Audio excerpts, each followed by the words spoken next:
Merhaba dostlar. Bugün biz Alem etnokomplexinde bulunamız. Mında çok beklenilgen bala meydançığı ve hayvanat koşusu açıldı. Geliniz beraber bakayık.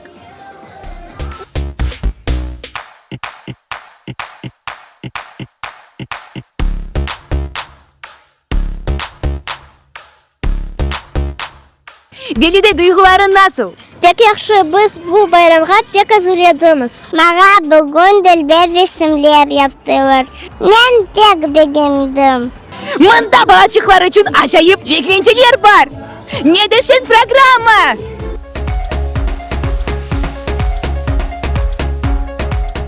Ben da bir beğendim. Это самая классная игровая площадка, на которой вообще была. Dostlar bu hayvanat koşusunda çok hayvanlar yaşay. Siz de mında bağlarla beraber gelip şenlenip güzel vakitini geçirirsiniz.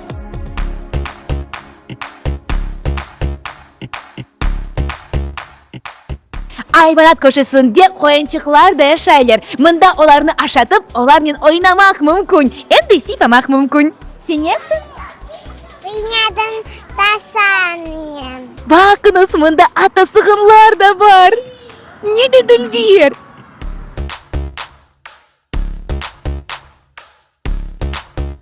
İstedik biraz kengleştirmeye. Kengleştirgen son deyik ayda teran hayvanların koşayık. Teranda etrafına bir böyle zevkli şeyler yapayık. Hem de yavaş yavaş böyle bir proyekt aklımıza geldi. Biz istedik Kırım hayvanlarını mında toplayık. Kırım'da yaşayan hayvanlarını ballar balalıktan alışsınlar. Teran bu tabiatını saklamağa. Şimdi biz elimizden gelen ballarga yapsak onlar ösken son hep birim vatanını sevecek, tabiatını sevecek.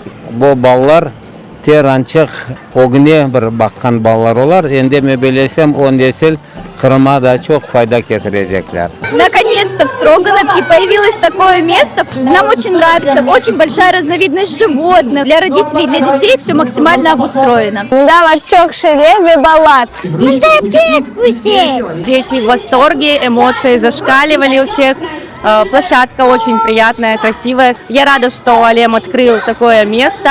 Алем restoranı için güzel gelecek ve parlak gelecek niteliğim. Bugün çok bayram günleri geçsin. Ben Alemni pek sevim. Herkesle bunda davet ettim.